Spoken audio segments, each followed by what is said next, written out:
Hi, everyone. Welcome to this week's episode of Ask an Expert.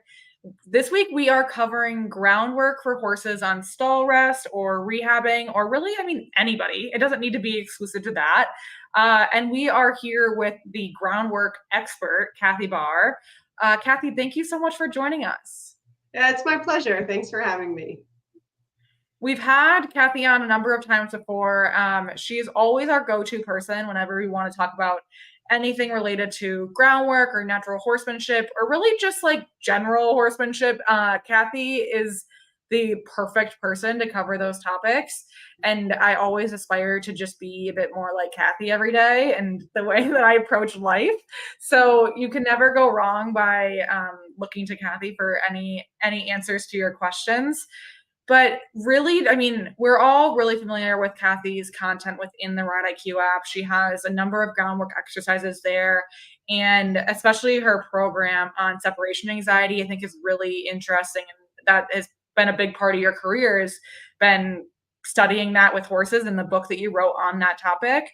But can you tell us a bit about why this topic of groundwork for horses on stall rest or rehabbing is kind of relevant to you today, and kind of what made this topic so pertinent or timely for you?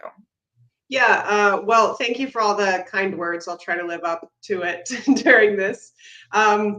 I think it's actually a little bit like separation anxiety. It's not one of those exciting topics that is particularly inspirational to solve separation anxiety or to come up with puzzles for horses while they're on stall rest. But I suppose the relatable thing about it is most of us have been there. Most of us have had a horse that has separation issues, that can even develop into safety issues. And the same thing for stall rest. Most of us who've owned horses for more than, a month or at least one, you've been in a position where your horse has had to be rested for a period of time. And a lot of times those stall rest issues can create pretty big behavior issues that then we have to deal with for a long time afterwards. So for me personally, the reason that it hits home right now is because one of my guys is on stall rest. So he's kind of actively going through a 4 to 6 month window where he needs to be rested. And with him, we've been fortunate enough to be able to set up the environment in a way and his schedule in a way where it also can include some very small paddock turnout. And I've got an old horse that's currently serving as his chew toy that allows him to have a few hours a day out in the sunshine. So that's good for him kind of on a personal note. But and the interesting thing is I've stall rested horses before, and depending on the horsenality, some horses are pretty fine. They're like, you mean I have to stay in all day and eat? Absolutely. This is great. The one that I'm resting now is not that way. In order to stay mentally healthy, he really needs a lot of activity and a lot of movement and a ton of stimulation. So for him, it's vital that I come up with some things other than just, hanging a ball in his stall that helps to sort of stimulate his brain. So I think that's what's brought it up right now. It's always a little bit easier to relate to stuff when you're going through it in the moment. Yeah, and I'm sorry that that is something you're going through right now, but I know your horse is lucky to have you, that you're the perfect person to be keeping him occupied while he does work through this. And I'm sure he'll come back stronger than ever after this. I know that will be something to look forward to. I wanted to point out, I think maybe I've just never caught it before, but horsenality is amazing. So hearing you say that, I love that. So that's just another term that I think we need to just add to our day-to-day conversation. Horsenality, that's perfect. So you mentioned how the reason that this topic of kind of finding exercises for your horse while they're on stall rest or rehabbing is so important is because for a lot of horses, like, that is really uncomfortable to be stuck in their stall all day and not have anything to do. What kind of signals do you look for from your horses to indicate like they are one of those horses versus the horse that's like, hey, heck, this is I'm on vacation, I don't have to do anything? Right. I think on the long run, usually you're going to see those when they start to come up with issues. That's the easiest way to tell when there's a problem is once it kind of escalates to where they're unsafe or those sorts of things. And you'll probably notice that with your horse. If your horse is one of those horses where when you take them to a show and they have to be in a stall for 3 nights in a row, you kind of notice it almost feels like when you go in there after their second night in the stall, even though you're hand walking them, even you might be doing 2-a-day rides, like you feel them vibrating. Those are the horses that are probably going to have more of that extroverted tendency. And unfortunately, when we're resting those horses, they usually use physical activity to keep their mental health high. Like for humans, it's a little bit easier. Sometimes we can do like a Sudoku or a crossword. For the horses, a lot of their mental health has to do with physical activity. Because just naturally, as herd animals, it's very natural if you go to wild horses that they might be doing 20 miles a day. So when we're restricting them to maybe 1/8 of a mile of circling in their stall, that has some tough psychological changes for them. So my other guy that I had stall rested before, he's more of what I'd call an introvert, and he's like a thinker. So he was pretty happy to be stall rested and a little bit of hand walking. And what that looked like is that every time I saw him, his ears were still up. He was happy to come out of his stall, happy to walk as slow as I wanted, stop for as long as I wanted. My gray horse that's resting now is a little bit more of a dragon that has awoken with the rest. And so part of the balance for those horses that all of a sudden their second night in the stall and you're like, oh my gosh, where did this horse come from? And you start to feel like stuff that used to be really easy for them, like maybe going through a stall door, all of a sudden now they're blasting through it really quickly. Or maybe they were never terrified of the barrel that sat in the corner of the arena, but now they can't even go in the arena when the barrel's there. So you start to feel it's almost like you've turned up the volume on their reaction and their perception of all sorts of different things. So a key for those kind of horses is that we normally in a training situation, those horses, we would go, oh, this is a challenge. We're going to work with this challenge and do more of this challenge and kind of help the horses learn to adjust to the environment. When we're working with those horses on stall rest, we have to shift a little bit more to kind of adjusting to them. So maybe they have a tendency to be more chilled at 7 a.m. in the morning. So maybe that's when you do your mental stimulation. One of the keys is that you don't want to pick the time they're the most electric to try to teach them something or try to do the mental stimulation. Because normally if you were going to pick that time of day, you would use physical activity as well to kind of catch their mind. But when you're resting, you're limited. So you can't push them physically to bring their mind back. So you want to pick the time of day where they're a little bit more chill. My guy's a little more chill in the morning. So that's when I can do stuff with him. Got it. And let's say, so you, on day one, you're getting a diagnosis from the vet where they say you've got 3 months of stall rest. And this is all made up. What are you doing on day 2? Like, are you doing like 3 minutes of groundwork? Like, how do you kind of ramp up the amount of mental stimulation that you're doing starting from the day that they start stall rest? And kind of what does that process look like? Great, that's a super question. All of mine always starts with talking to the vet first, because the reason that we're in this predicament is because we're trying to heal a physical injury. So the last thing we want to do is do something that's going to aggravate the healing. So I'll always check with the vet. Sometimes you may not be able to do anything almost, until day 4 or 5 or whatnot. And my schedule for what we do is a lot dependent on the time I have. For most people, it's going to be that way. It might be in a perfect world, you might go in there every 2 hours and do 2 minutes of stimulation.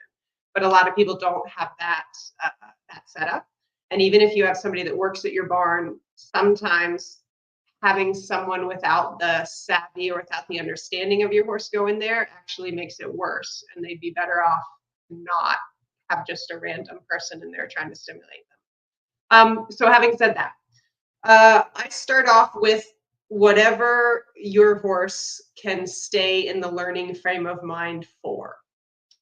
Again, when you have the ability to move your horse physically and really kind of push the buttons and stretch them and have a bunch of fun with him, you can stretch out that learning zone. You can stretch out that mental ability to stay connected. But when we're limited physically, you have to kind of adjust. And I really found that it depends not only on the horse, but it depends on the day. Some horses, for some days, for example, my gray, like we might be out there playing like little fiddly games for 20 or 30 minutes and he's in it.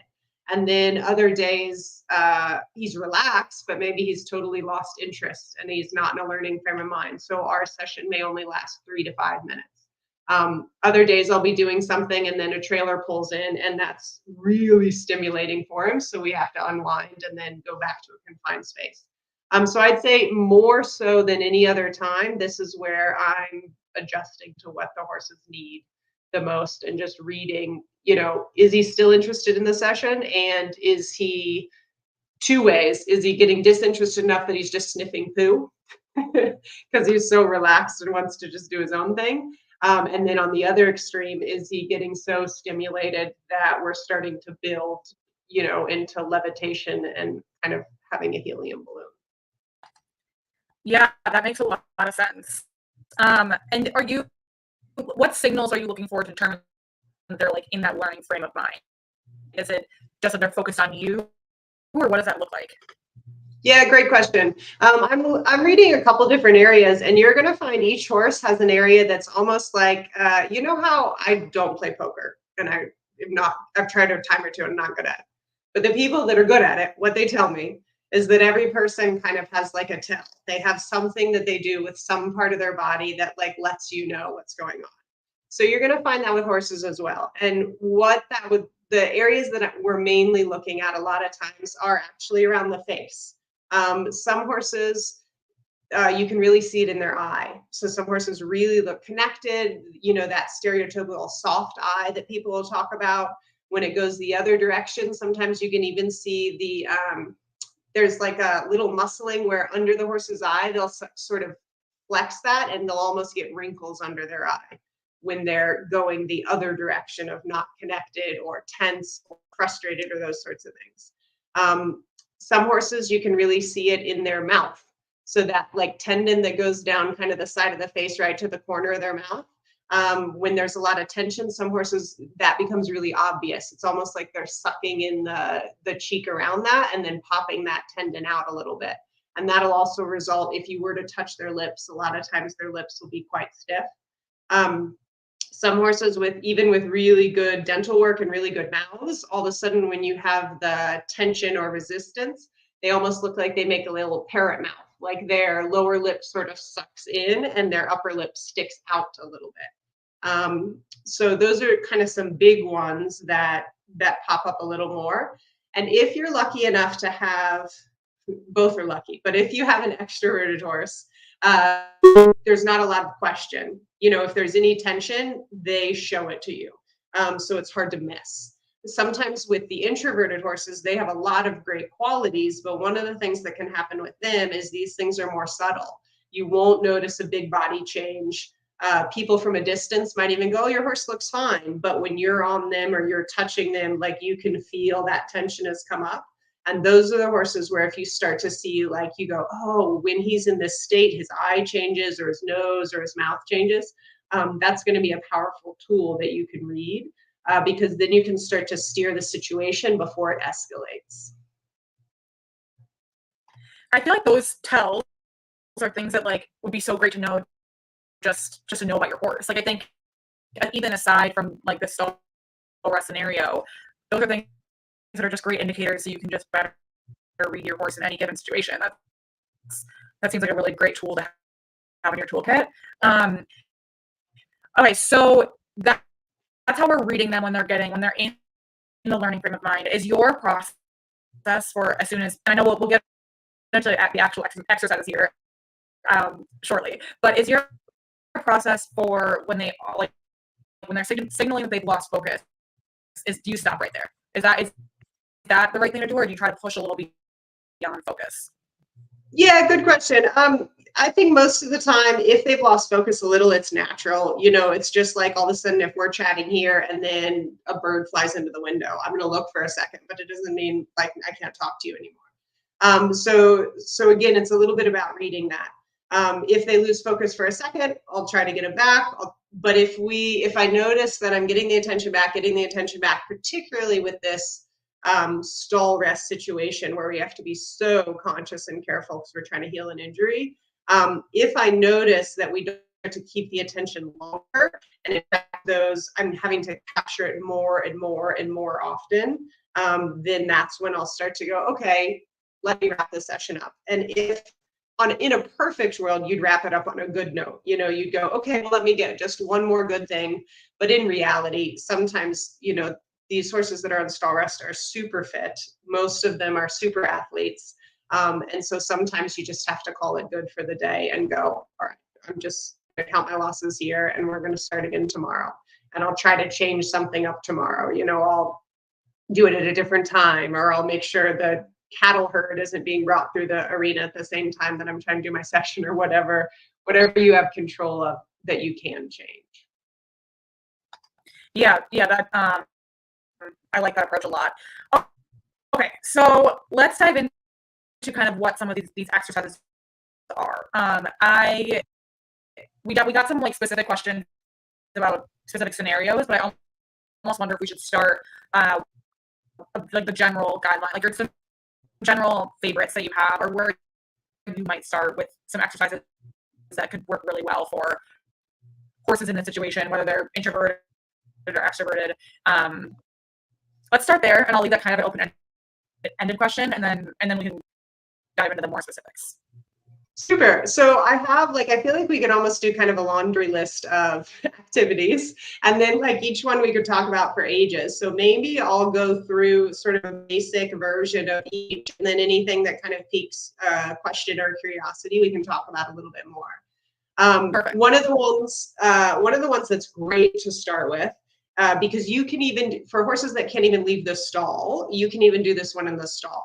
And the simple version of it is what I would call touch it. So it's as simple as it sounds. You have a thing, you pick a body part on your horse, and you try to get them to touch it. Easiest place to start with is their nose, particularly if they're a curious horse. If they're not a curious horse, you can be a clever human, and you can have whatever you want to touch either be delicious or smell wonderful, or something you feel like they'd be curious about. So that if you have a horse that's a little bit more of an introvert and not naturally curious, you may have to almost teach them the skill of curiosity to bring out that curiosity. Some horses, you may know them, they're geldings. They bite the face a lot. It's like their nose is in everything. They hardly need any encouragement to do this kind of touching game. So then, and I usually just start with something simple. I posted a few pictures. My guy, what I started with is a very low cost. I had a stick in the barn, and I had some little markers that kids use for like practicing soccer maneuvers and things. And you can get like a 12-pack at Walmart for $5 or something, and some duct tape. So I duct taped a little marker to the end of my stick. And that was my first touch it or target. Some people will be familiar with that term for training other animals and things. And then as far as reward, you have the option to reward things however you want. With horses, you can reward with just rest. So you just stop and leave them alone. If your horse has a favorite scratchy spot, itchy spot, you can reward with scratches. A really good one around here for the mares this time of year is right along that center on their belly. They get all those itchy bites that the other horses don't groom for them. And then unless they're super clever and do that like tummy wiggle when they're halfway up from rolling, they can't get them. So you can use that. If you're not opposed to food and treats, you can use those. And there's a lot of different ways to do the treats so that your horse doesn't get mouthy. You can offer the treat even on like in a scoop so that they're not actually taking it from your hand. You might have a barrel set up, and the treat is, you place the treat on the barrel. So again, the horse isn't taking it from your hand. So there's a lot of different options if you aren't opposed to food as a reward, but you want to make sure your horse doesn't get mouthy. One of the ones that we used for my son when he had his mini is that he would use food rewards, but he always just tossed them on the ground. So if it's a ground situation where your horse isn't going to get a bunch of stuff in their mouth that's not healthy for them, you can also do that approach.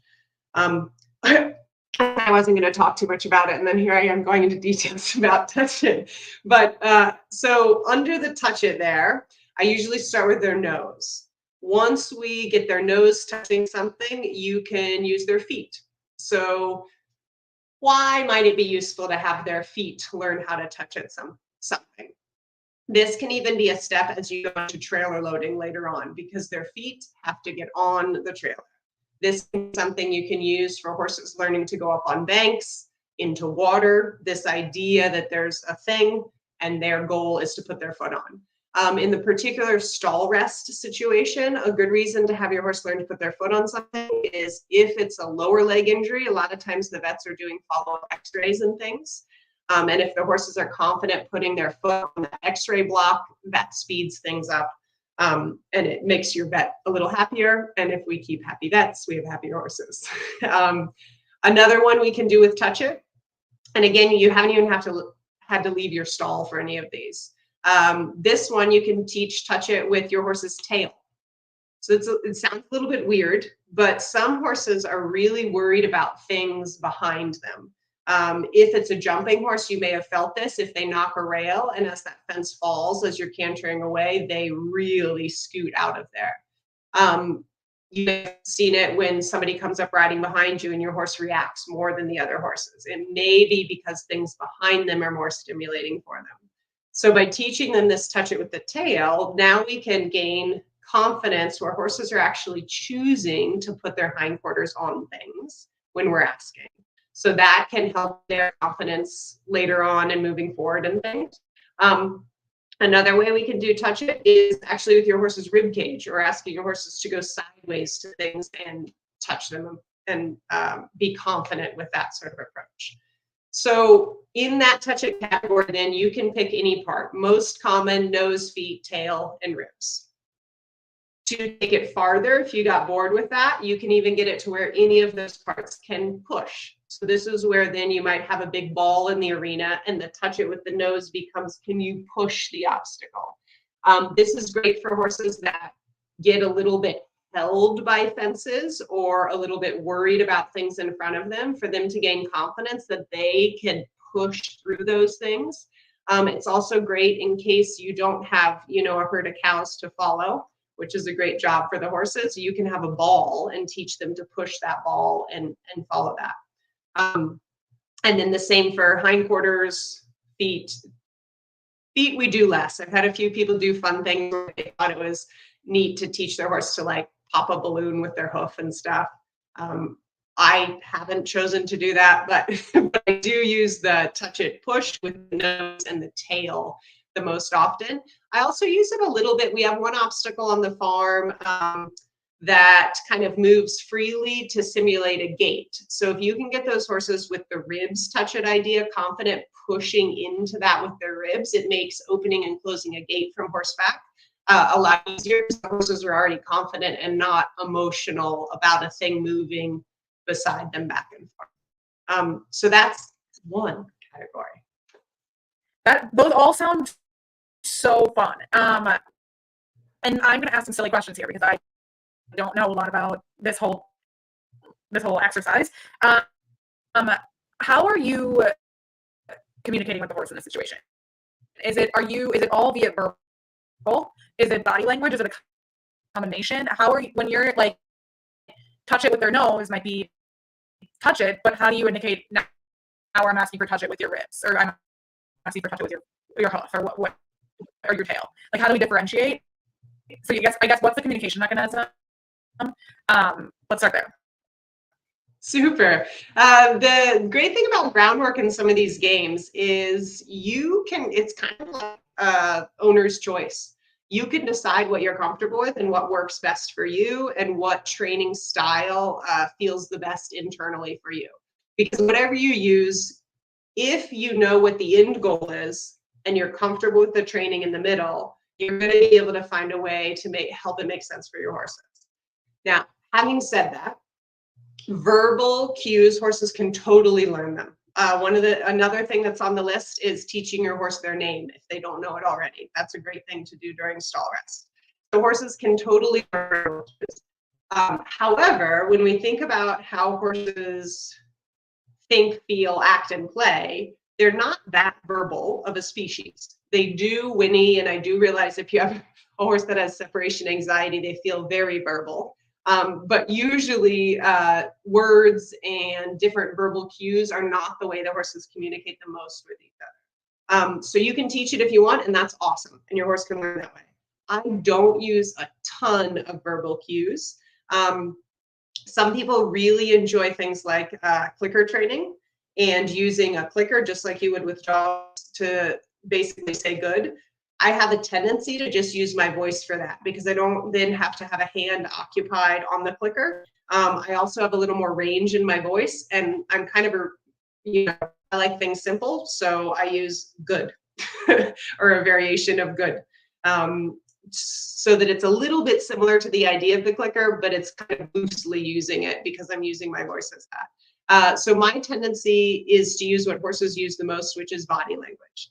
So I'm going to use my energy. I'm going to use the cues that I've taught them of where I'm pointing, if I have a stick in my hand, how I'm using that, those sorts of things.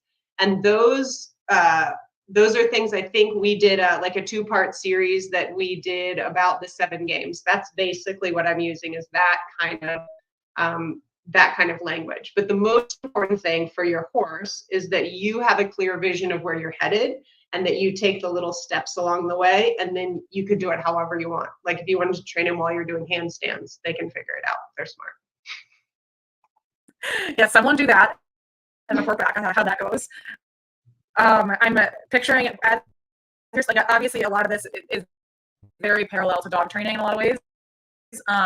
And when my dog, whenever I'm teaching him a new trick, our method of like telling him he's done it right is like throw a party, so like freak out, like it's so excited when he does it right. And I'm like, if you try to do that with a horse, like that probably would not go that well. That would, yeah, the horse equivalent would be when they do it right. You're like, yeah, and it takes like all the pressure away from them. Yeah, totally. Very different animals. Okay, so touch it and push it. I mean, these sound like really, really great games to be working on with your horse. What are reasonable expectations? Should people be like, what are you going to go in there for the first 3 weeks and be teaching touch it with the nose, and like that's reasonable, or what should it be? What should people be expecting from their horse? Sure. More to do with, it actually doesn't have to do with your horse's intelligence. More the progress is going to have to do with their innate character. So I have 2 of my main horses right now. They've had a really similar background. They're with me. I'm the only one that handles them, all of those things, but they're very different horses. So the one that's on stall rest now, he puts his nose on everything anyway. Like yesterday when I was bringing him in out of his little paddock, he put his nose on the electric fence. Not the best place to put your nose, right? And he's very familiar with it, but he puts his nose on everything. Most of my hats like have a nose print on them from him. So for him, touch it, he was like halfway through the first session. I don't know, we were 90 seconds in. He's like, I get it. This is an awesome game. And so then then we started to be able to advance it, because he gets a little bit extra stimulated by things below him. And a little bit more stimulated by things on the right side. So then we could start to advance it and take the little touch it target and move it in those areas that he's more skeptical of and more worried about, and get that confidence of him actually reaching towards and making the choice his own to go towards those areas where he lacked confidence. And then you can get a little tricky, like he would be beside me and I'd hold my stick up over his back and have the target on the opposite side so that he had to actually turn away from me to get to the target. So then you can kind of advance it a little bit. Now, my other mare, who's not on stall rest, but she's just a different type of a horse, I might just get to where she was kind of actively touching the target after 5 to 7 sessions, because that's not really her jam. It's not that it won't help her, but it's a skill I have to teach her. Just like some people really like to go to the gym and run on the treadmill and they love it. And some people, the only way you can get them to run is to play basketball or soccer or to do a game with it. It's the same with the horses. For her, that active curiosity and sticking her nose on things is not a thing. Like, I don't think she's ever touched an electric fence in her life. She's just a little bit more careful and doesn't kind of stick her nose where it doesn't belong, or even where it does belong sometimes. Classic gelding mare.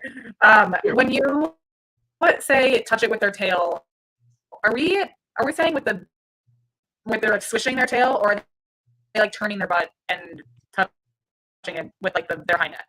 Great question. So the touching with their tail for all horses takes a little bit longer. You know, like the nose, you can imagine, like some people are imagining their horse right now. They're like, I could go out with anything right now, you know, a plastic bag and stick it in the horse and he touches nose to it.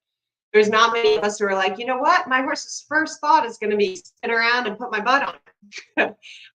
So that one is like a real teaching thing. And that one's going to start with the bubble of the object. So like each object, we'll do it that way. There you go. So each object, if this is the size of whatever your touch it target is, it has almost like if you imagine when you drop a stone in a still pond and it gets the ripples that concentric circles go out from it. So whatever object it is has this bubble around it. And you're particularly going to notice this when you start to play with your horse's rear end towards things.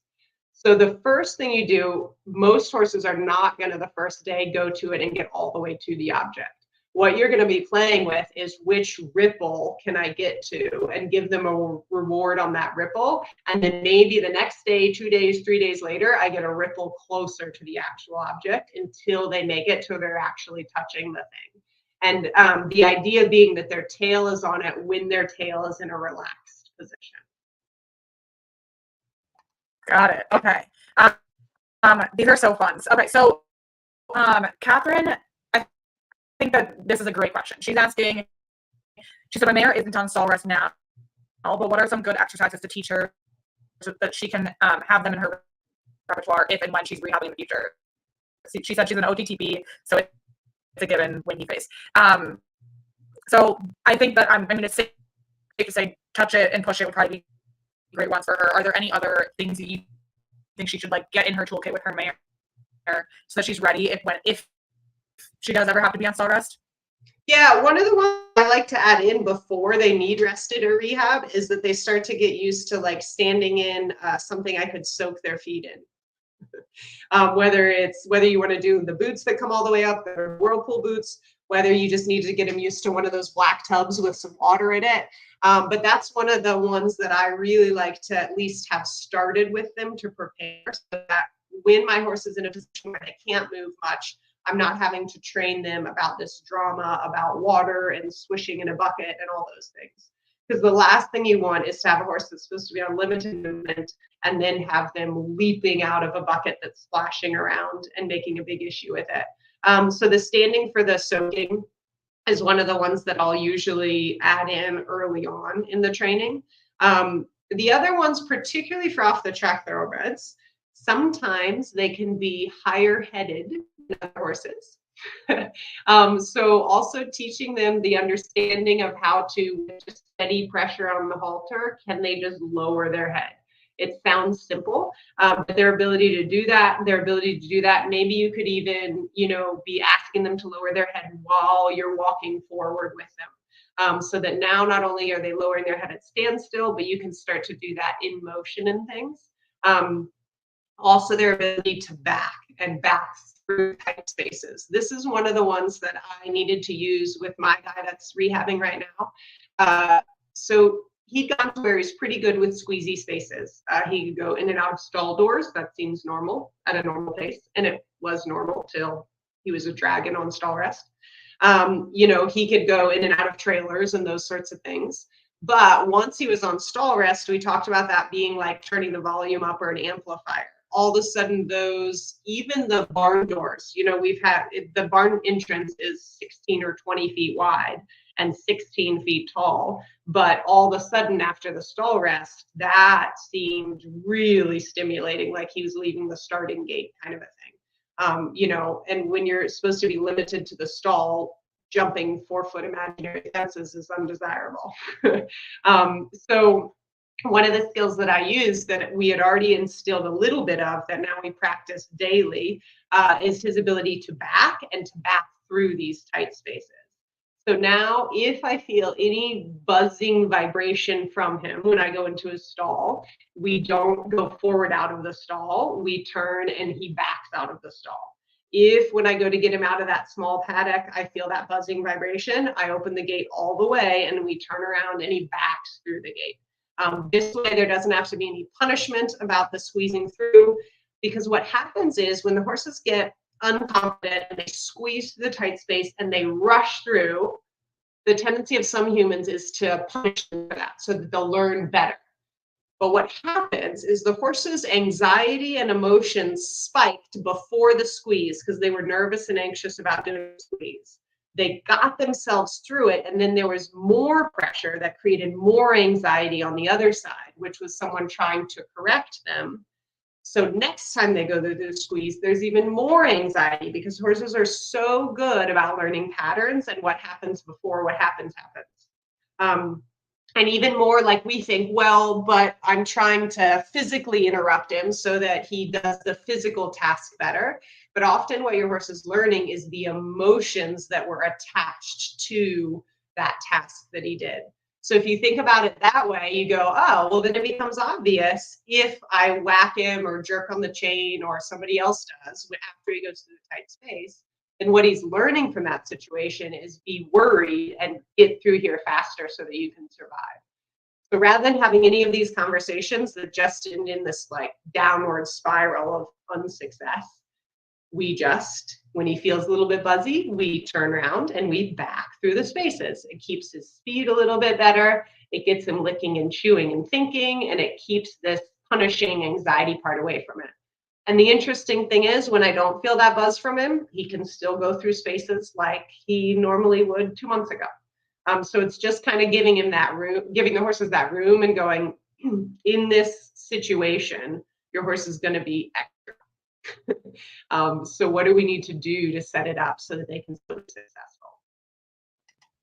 It sounds like, I mean, correct me if I'm wrong, but a lot of those exercises that you mentioned kind of seem like they're the part of the 7 games. Is that accurate? Yeah, it is. Yeah. And we're just taking those and then doing like a purpose with them, putting them to work.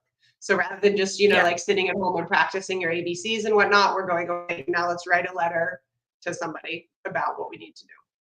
Yeah. Perfect. Well, Catherine, it's a great question. And if you want to get started on those, there are 7 games are all in the app. So Kathy has done a lot of the heavy lifting there. And you can it's a good starting point for a lot of those exercises. Caitlin said that she recently retired her first pony at 22 years old, with 16 years of riding together, and she's been letting her mayor's been letting her know that it's time to stop riding. She would love some groundwork exercises and or tricks that are low impact but still provide some mental stimulation and coordination practice for us. Are we allowed to talk about, am I allowed to talk about another book that I like or another association? Is that okay? You do.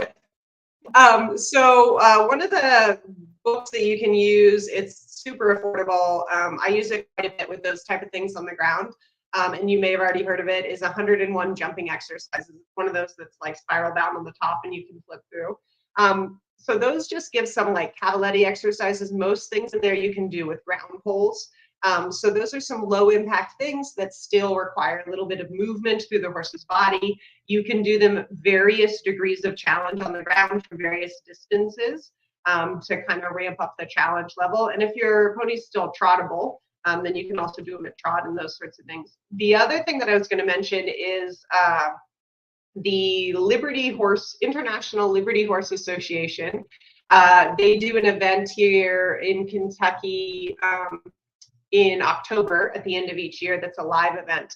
But the cool thing that they have is online, if you go to the website and whatnot, they've got a ton of different patterns for different levels. From like very beginning, you're doing everything with the halter on right beside your horse. They go through, some patterns are obstacle free, some patterns have obstacles in them. They even have some patterns for humans that aren't as physically able to move around that much on the ground. I think it's called like limited motion. so you can still have some ideas about things to play with your horses. And then those patterns go all the way up through their more advanced patterns where you would be totally at liberty doing more complex things. They even get to where you can do some bareback bridle lift, multiple horses, that sort of thing. But the reason that I recommend it is because it starts at a really friendly entry level.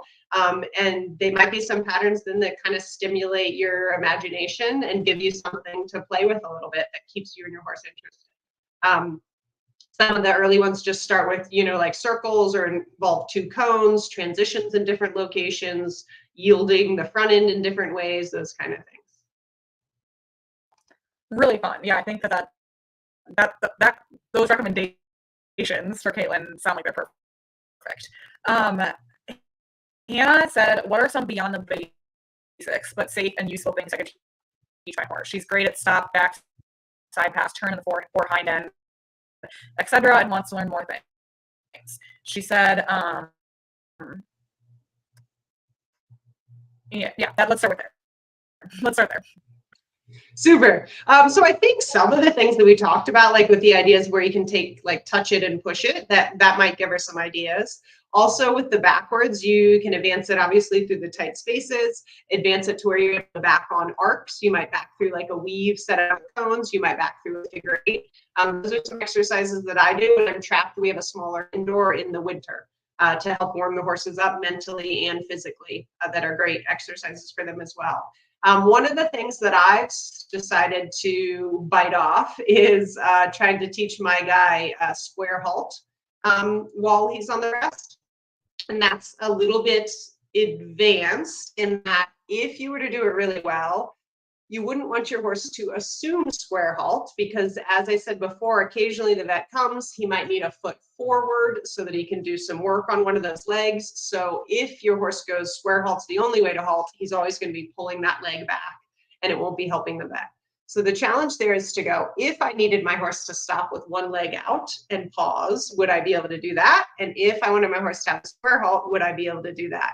And if your horse is on limited motion, from walk to halt you can do. If you're able to do a little bit of jogging, you could go jog to halt. So that one's one. The reason that I consider it more challenging is that as riders, we do a lot to help that square halt, to hold the straightness in the horse's body, to get the legs to line up on the ground. You're really going, could I teach my horse that halting square, which has no value for a horse as far as he's concerned, is his responsibility. So first, can I get him to know what it is? And then can I get him to know that there's something in it for him when he does do it, so that he puts more effort into doing it? So that could be another one.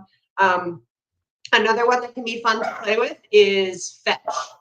So if the easiest way to do this is something that your horse can grab easily. I have had people use a feed pan, but you can also use the jolly balls that have a little handle on them. Some other people have just gotten a ball and like tied a rope around it. But it's something that your horse can grab easily. So with the fetch, you have a few levels to this one. You want to make sure that your horse understands the concept of picking up the object. And this is actually the easy part, believe it or not. Then you want to teach them that they need to carry the object. This is often then you want to teach them to bring it to you. And the carry it and the bring it all the way to you is often like makes zero sense to them. So the fetch might be another fun thing to do that's a little bit beyond the basics. And you can use that little purpose there for that one. That one's really handy if you're riding and you drop your stick. You can get your horse to fetch your stick and turn it around and hand it to you. You can do the same thing with your hat, your water bottle, all those sorts of things. So that one actually does have a useful purpose. That's incredible. Hannah, I really hope that you do those things and you video, because I want to see you. I want to see your mare learning these things. And this is just, whenever I talk to you, Kathy, I'm always like, get so like excited, and I'm like, I really wish I had a horse to go and try some of this stuff with, because man, this sounds like so much fun. Okay, so Debbie has a great question. She said, sometimes my mare throws in a good buck during groundwork or lunging. And then she said, sometimes they do a combination of the two. Should I reprimand for bucking or ignore it? Yeah, usually with the bucking, by the time they've bucked, it's a little bit too late because now we've gotten back into the buck is usually about feedback about something's going on. So the buck is, kind of happens in the brain first, and there's a little bit of a brace. Now, having said that, if there's a physical issue going on, of course, that's causing pain, that's a different kind of answer. But if it's starting in the mind first and it has to do with a mental brace, then rather than reprimanding the buck, you go, what caused the buck? So was it because I asked my horse to go into canter, and the first thing that happened is the ears had a little expression, the eyes had a little bit of expression, the horse was like, I don't want to canter. And then the pressure continued and our idea wasn't matching up with theirs, and that's why the buck came out. So in that circumstance, I wouldn't necessarily reprimand the buck, but I'd make a little mental note and go, I need to work on the responsiveness and the willingness of my horse.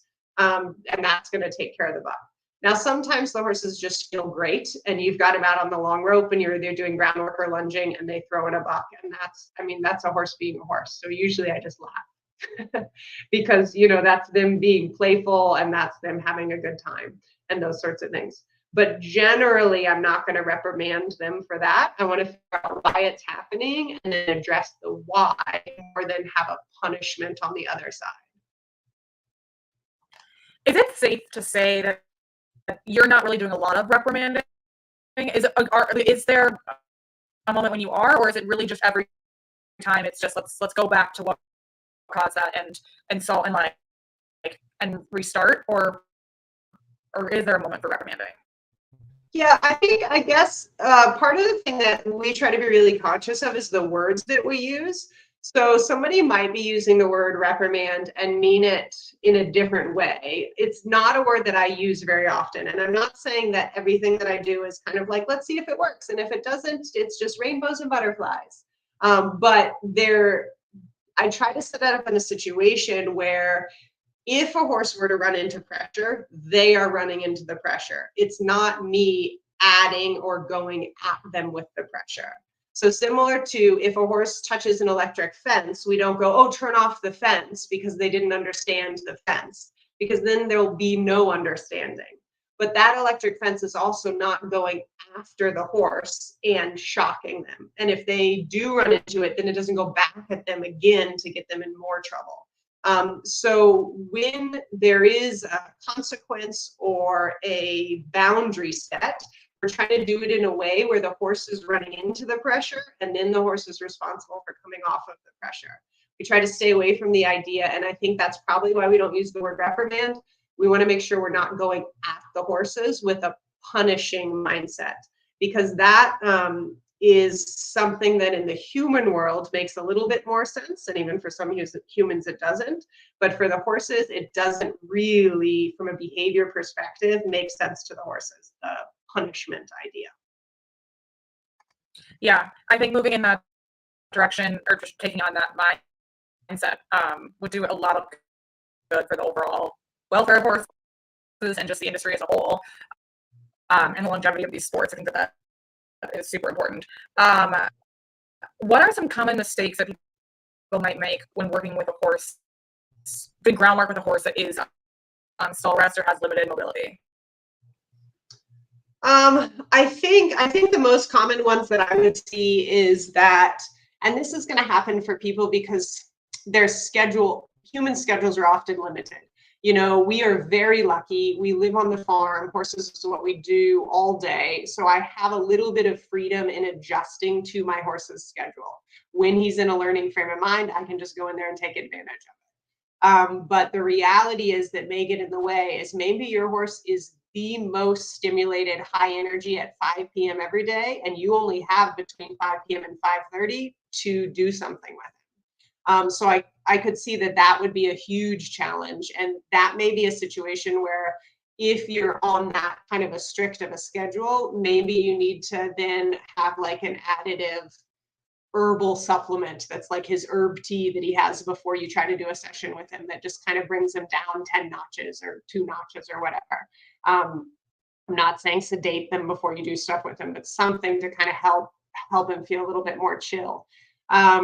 That would be a common one. And then also I think the biggest challenge I feel for humans, whether it's with other humans or with horses, is to try to take the other individual's perspective into consideration first.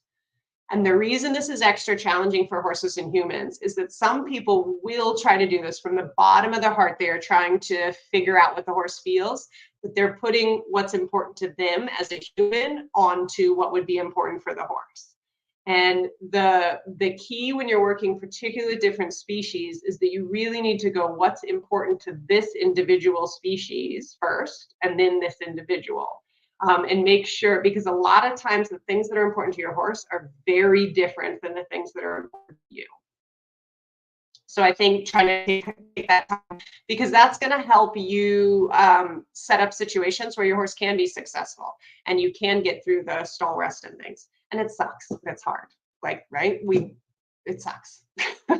So a lot of it is just kind of hanging in there with it and going, what's it look like from his perspective first? And then let's try to do something that makes me feel useful and stimulates his brain a little bit to try to make this easier on him or her. Yeah. And there's going to be bad days, 100%. Like days that just like you're in a bad mood or you don't even realize it, or your horse is in a bad mood. Not every day is going to, it's not going to be a perfect line upward.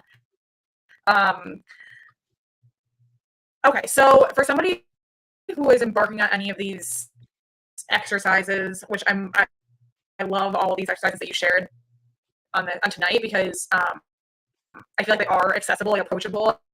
I feel like somebody can go and just start kind of trying to play around with it, which is a really useful thing to have, because sometimes groundwork can seem just like it's too foreign to even start. So you do a really good job of making it, kind of bringing it down to the level of a new person introducing it.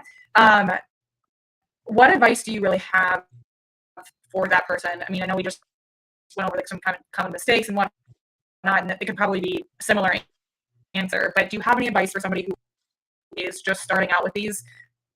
They're really like, they're just embarking on this for the first time. Yeah, and I think particularly if you're just starting with this, and maybe your horse is in like a 4-month stall rest sentence, and you're on only in month 1, it's long enough that he's a little extra. You might start with some of these touch-it things from the outside of the stall. And I say this because I'm not thinking that horses are awful, but sometimes when their energy is so high, it can be a little bit dangerous and a little bit unsafe, and they can be a lot. And particularly if you're in like a boarding barn situation where you don't have control over all the outside stimulus. So what I'm envisioning is like here at the farm where the stalls are, they have bars on the front. So I can see my horse, I can reach through and rub him if I want to. He also happens to be a very mouthy horse. So I don't reach through and rub him because I like my fingers. But if I was a little bit worried and I was just getting started and I wanted to do, say, touch it, you might have that little touch it and you could put it through the bars, and when he touches it, you can reward him however you choose. And that would almost start to look like the work that they do in zoos with some of the more extreme animals that they consider protected contact kind of things. And I'm not saying that, your horse is a hyena or an alligator or whatnot, but it can feel that way occasionally when they're in these positions. So allowing yourself that room to just go, I don't want to have to deal with him running over me, with him bucking, with him pulling away. We can do touch it, and we can do it through the bars. You can do exactly the same stuff you would with him. So you can get these things started in those situations. Even if you were working on some of the backing and he's really pushing on you, you're limited to your stall. You might even like set a barrel up between your horse. Maybe it's even in the doorway, and you work on the backing where there's that between you. It's going to protect you from the front feet. It's going to protect you from the teeth. So I'd say beginning, the first thing you want to take into consideration is your safety first. Because if something happens to you, then no one's there to take care of your horse. We love the horses, but you have to stay alive long enough to see them through it. So if you're just starting, keep yourself safe first. Then keep your horse safe and do what they need to do, and kind of play from there. That's really a really important point. And thank you for noting that, especially when we're dealing with horses on stall rest. Like, yeah, they can be pretty, horses are unpredictable on a normal day, but then add in stall rest and it's just exponential from there. Well, I think I feel like I would have a lot of actionable takeaways from this if I had a horse that was on stall rest or rehabbing. So Kathy, thank you as always for just being such a wealth of knowledge. Are there any other tips or tricks related to this topic, or any other things related to this topic that I haven't prompted you that you wanted to say before we wrap this up? I don't think so. Like if any, and one of my favorite things to do, because we get a lot of feedback from people where they go, well, I don't have enough imagination. I don't know what to do. The nice thing with like Facebook, YouTube, all those things now is you don't have to have that much imagination. You can rehome other people's ideas. And you can rehome them from a dog training book. You can rehome them from anything.